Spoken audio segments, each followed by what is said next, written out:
प्रिय छात्रों, तो आज का मेरा टॉपिक यानी कि हिंदी व्याकरण, ठीक है। और हिंदी व्याकरण के लिए यानी कि हिंदी के क्षेत्र में मेरा यह पहला वीडियो है, इसीलिए पार्ट 1 हम इसको नाम दिए हैं, ठीक है। और हिंदी व्याकरण के पार्ट 1 में जो आज हम बात करने वाले हैं, जो हम इस चैप्टर पे जिस पे हम डिस्कस करने वाले हैं, वह मेरा क्या है यानी कि वर्ण है, ठीक है। वह मेरा यानी कि वर्ण है। इसके वर्ण के बारे में पूरा डिफिनीशन जानेंगे और उसके बाद इसका क्या क्या यानी कि टॉपिक होता है और क्या इसमें हमको जानना जरूरत आता है, इसके बारे में आज हम जानेंगे, ठीक है। और इसके बाद हम टॉपिक बाय टॉपिक यानी लाइन बाय लाइन से हम आपको फिर हम पूरे हिंदी व्याकरण को भी हम समाप्त करवाने की कोशिश करेंगे। तो चलिए, आपको बीच में वीडियो को स्किप नहीं करना है, वीडियो को अंत तक देखना है। वीडियो अच्छा लग जाए तो लाइक कर देना है और चैनल को सब्सक्राइब जरूर कर देना है, क्योंकि इस टाइप का वीडियो आपको इस चैनल पे बराबर देखने को मिलेंगे, ठीक है, चाहे वह कोई भी विषय का क्यों ना हो। तो चलिए जानते हैं, सबसे पहले वर्ण के बारे में हम क्या जानेंगे कि वर्ण क्या है, यानी कि वर्ण किसे कहते हैं, ठीक है। यानी कि वर्ण किसे कहते हैं, ठीक है। तो वर्ण हम किसे कहते हैं, तो वर्ण हिंदी, हाँ, यानी कि वर्ण किसे कहते हैं, तो यहाँ पे हम लिखेंगे कि वर्ण, यह क्वेश्चन हो गया। अब यहाँ पे हम आंसर में लिखेंगे कि वर्ण उस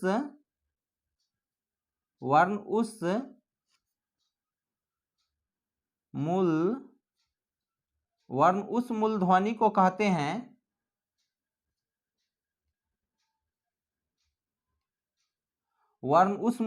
कहते हैं जिसका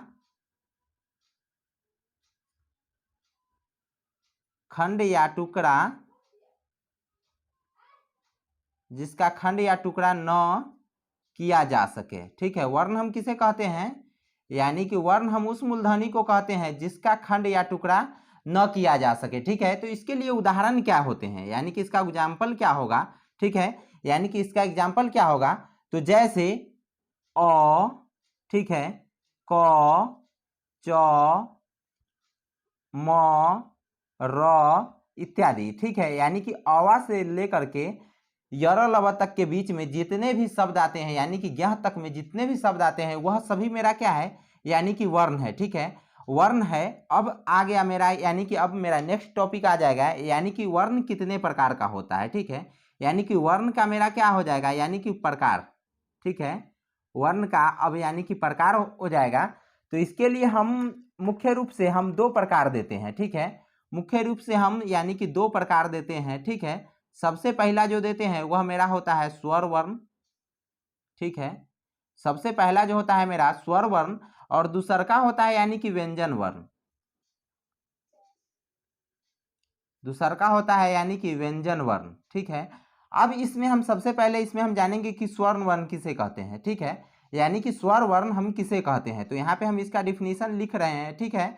ध्यान से देखिएगा, यानी कि स्वर वर्ण किसे कहते हैं, ठीक है। तो स्वर वर्ण का यहाँ पे हम डिफिनीशन लिखते हैं कि जिन वर्णों का उच्चारण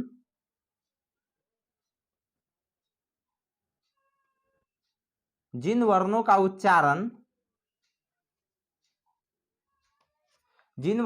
उच्चारण के लिए हमें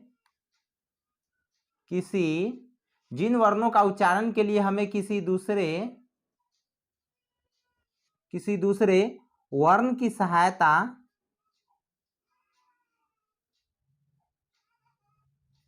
न लेना पड़े उसे स्वर वर्ण कहते हैं, ठीक है। उसे हम क्या कहते हैं, स्वर वर्ण कहते हैं, ठीक है। जैसे अब एग्जाम्पल के लिए हम क्या लिखेंगे, यानी कि एग्जाम्पल में हम लिखेंगे, ठीक है। एग्जाम्पल में हम क्या लिखेंगे, अ, आ, ठीक है, ई, हर्षी दीर्घी, हर्षु दुर्गु, री, ठीक है, ए, आई, ओ, ठीक है। इस प्रकार यानी कि ए, आई, ओ, इस प्रकार मेरा कुल यानी कि 11 जो होते हैं, यानी कि मेरा यह स्वर वर्ण होते हैं, ठीक है।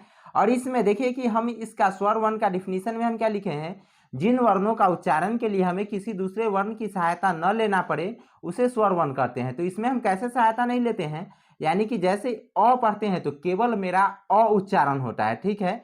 यानी कि जब भी हम अ पढ़ते हैं तो मेरा केवल अ उच्चारण होता है, केवल ई पढ़ते हैं तो ई का उच्चारण केवल मेरा ई से हो जाता है, ठीक है।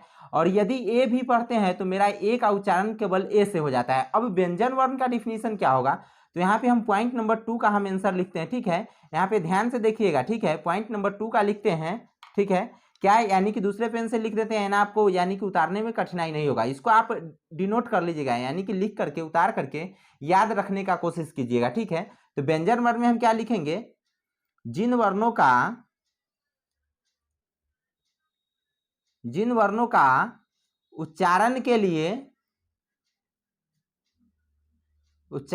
लिए, ठीक है, जिन वर्णों का उच्चारण के लिए हमें स्वर की सहायता लेना पड़े, यानी कि स्वर वर्ण की सहायता,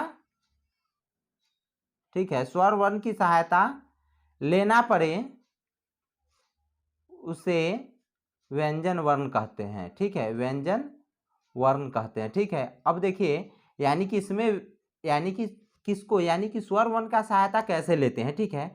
तो इस प्रकार आप देखे हैं, हम आपको फर्स्ट टाइम में बता दिए हैं कि अ से लेकर के ज्ञ तक, ठीक है, अ से लेकर के ज्ञ तक जो होता है, ठीक है, जितने भी मात्रा आता है अ से लेकर के पूरा य ल व के ज्ञ तक, यह सभी मेरा है क्या है, यानी कि वर्ण है, ठीक है।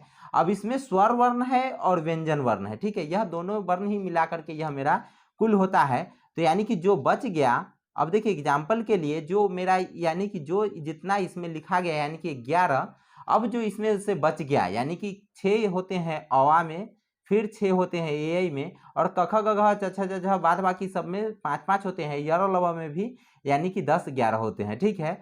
अब इसमें देखिए इसका एग्जाम्पल क्या होगा, तो यानी कि पूरा क वर्ग होगा, क का पूरा क ख ग घ होगा, पूरा च छ ज झ होगा, पूरा ट ठ ड ढ होगा, पूरा त थ द ध होगा, पूरा प फ ब होगा, पूरा य र ल व होगा, ठीक है। और इस प्रकार मेरा व्यंजन वर्ण की जो यानी कि जो संख्या होता है वह कितना होता है, यानी कि 25 होता है, ठीक है। जो मेरा व्यंजन वर्ण की जो संख्या होता है वह मेरा कितना होता है, यानी कि 25 हो जाता है। और 25 और यह 11 कुल मिलाकर के दोनों स्वर वर्ण और व्यंजन वर्ण दोनों मिलाकर के स्वर वर्ण और व्यंजन वर्ण दोनों मिलाकर के, ठीक है, मेरा कुल मिलाकर के यानी कि कितना हो जाता है, यानी कि 36 हो जाता है, ठीक है। अब इसमें देखिए कि स्वर की सहायता कैसे लेते हैं, यानी कि व्यंजन वर्ण को लिखने या बोलने के लिए हम स्वर की सहायता कैसे लेते हैं। जैसे यदि हम क बोलते हैं तो आप उच्चारण करके खुद से देखिए कि क बोलने के साथ साथ आपको क यानी कि अ बोला जाएगा, ठीक है। यानी कि क बोलने के लिए आपको अ जरूर बोला जाता है। इसी के कारण हम कहते हैं कि यानी कि व्यंजन वर्ण का उच्चारण के लिए हमें स्वर वर्ण की सहायता लेना पड़ता है। और इसी के बाद यानी कि इसी के साथ हमारा होता है यानी कि जो व्यंजन वर्ण होता है जिसमें हम स्वर की सहायता लिए बिना हम इसको लिख या बोल नहीं सकते हैं। तो इस प्रकार हमारा स्वर यानी कि वर्ण कुल मिलाकर के कितने हो गए, यानी कि 36 हो गए। और विसर्ग में भी कुछ आ जाता है, ठीक है। जैसे विसर्ग में यानी कि 2 आ जाता है तो और 36 और 2 यानी कि 38, जिसमें विसर्ग का हम लोग नाम यानी कि न के मुकाबले लेते हैं, इसीलिए हम डायरेक्ट पढ़ेंगे यानी कि स्वर वर्ण और व्यंजन वर्ण को दोनों को मिला करके कितना होते हैं मेरे, यानी कि 36 होते हैं, ठीक है। तो यह वीडियो लंबा नहीं बन जाए इसके लिए अगर आप यानी कि आगे का टॉपिक हम नेक्स्ट वीडियो में बनाएंगे, तब तक के लिए यह वीडियो अगर आपको अच्छा लगा हो तो जरूर लाइक कर दीजिएगा और चैनल को सब्सक्राइब कर दीजिएगा, क्योंकि इस प्रकार का वीडियो आपको बराबर इस चैनल पे देखने को मिलेंगे। तो चलिए ठीक है, फिर मिलते हैं नेक्स्ट वीडियो में, तब तक के लिए बाय बाय। और अपना फीडबैक जरूर दे, कमेंट करके अपना फीडबैक जरूर दे, यह देना बिल्कुल ना भूले ताकि हमको यानी कि वीडियो बनाने का मोटिवेशन मिलता रहे, ठीक है। तो फिर मिलते हैं नेक्स्ट वीडियो में, तब तक के लिए बाय बाय।